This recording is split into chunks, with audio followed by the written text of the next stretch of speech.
तरफ से आवाज आ रही है, भरोसा दिल से, भाजपा फिर से।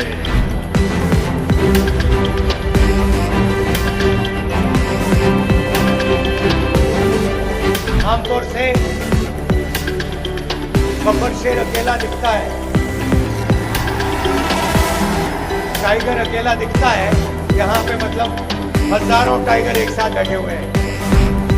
आप देख रहे हैं प्राइम पोस्ट और आज हम बात करेंगे कल के नताइजों के बारे में। जिस तरह से हरियाणा और जम्मू कश्मीर के नताइज आए और जो आने वाली जो रियासतें हैं उनमें कितना असर डाल सकती हैं वो भी देखने वाली बात होती है। अगर हम बात करें हरियाणा की तो हरियाणा में बीजेपी फिर से सरकार बनाने वाली है, तीसरी मरतबा वो वहाँ पे सरकार बनाने वाली है। वही अगर हम जम्मू कश्मीर की बात करें तो जम्मू कश्मीर में नेशनल कॉन्फ्रेंस और कांग्रेस जो अलायंस है वो सरकार बनाने जा रही है। और अगर हम बात करेंगे कुल मिला के कांग्रेस की तो कांग्रेस 32 जगह पे कंटेस्ट कर रहे थे अलायंस में और उन्होंने खाली 6 सीटों पे जीत हासिल की। वही अगर हम बात करें कि जम्मू रीजन में जहाँ पे उनके बड़े दिग्गज लीडर हार गए हैं और जम्मू से उनको क्लीन स्वीप कर दिया गया है।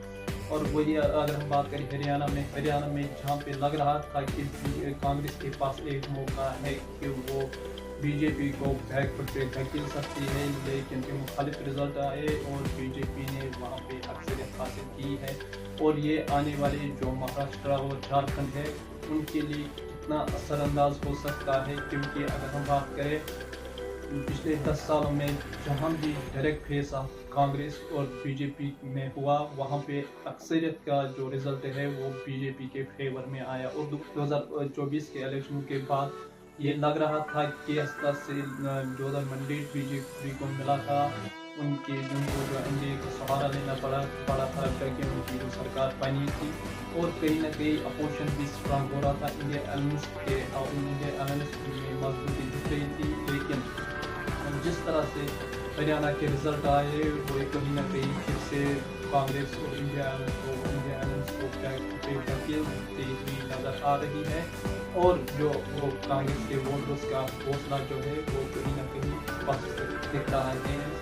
हरियाणा की बात करें, हरियाणा में जिस तरह से लग रहा था कि कांग्रेस वहाँ पे जीत दर्ज करेगी, जिस तरह से एग्जिट पोल आए थे, जिस तरह से पॉलिटिकल एनालिसिस वहाँ पे हो रही थी कि कांग्रेस जो है वहाँ पे मेजॉरिटी हासिल कर सकती है और वहाँ पे कांग्रेस की सरकार बन सकती है। और कहीं कहीं पे ये भी लग रहा था कि शायद वहाँ पे स्वीप कर सकती है कांग्रेस, लेकिन उसके मुख्तलिफ रिजल्ट आए और वहाँ पे बीजेपी ने साफ अक्सरियत हासिल की।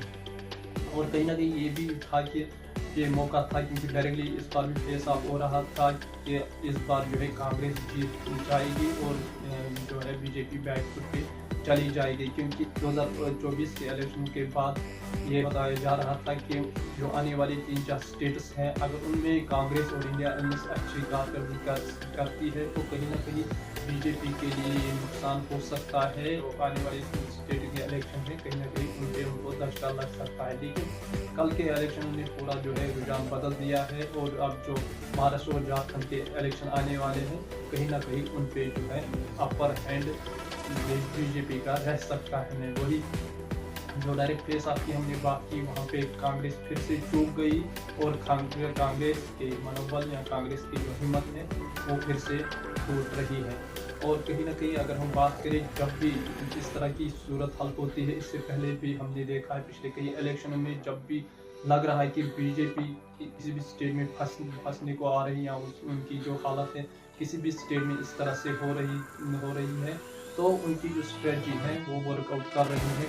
क्योंकि इससे पहले भी जब उनकी इस तरह की सूरत हाल होती है तो कहीं ना कहीं वो किसी न किसी तरह से अपनी पॉलिसी जो मोदी अमित शाह की जो लीडरशिप है वो कहीं ना कहीं वो टैक्टिक्स इस्तेमाल करते हैं जिससे वो रिजल्ट बदल सकते हैं। यहाँ भी हमने देखा किस तरह से उन्होंने जो सीएम फेस का बदलाव जो है कई सारे स्टेट्स में उन्होंने किए। अगर गुजरात की बात करें, उत्तराखंड की बात करें या त्रिपुरा की बात करें, किस तरह से उन्होंने वहाँ पे हारी हुई बाजी भी जीत ली है। और कहीं ना कहीं ये भी लग रहा है कि यहाँ पे भी उस तरह यहाँ पे जो है कांग्रेस का अपर हैंड रहेगा। सुबह तक ये लग रहा था कि यहाँ पे जो है कांग्रेस जीत जाएगी, लेकिन रिजल्ट जो है उस तरह उससे اس کے برعکس آئے اور ہریانہ کے الیکشنز میں یہ بھی دیکھا گیا ہے کہ کہیں نہ کہیں جو ہے عام آدمی پارٹی نے جو سپریٹ الیکشن لڑا ہے کئی جو ووٹ سپلٹس ہوئے ہیں اس کا بھی فائدہ بی جے پی کو ملا ہے.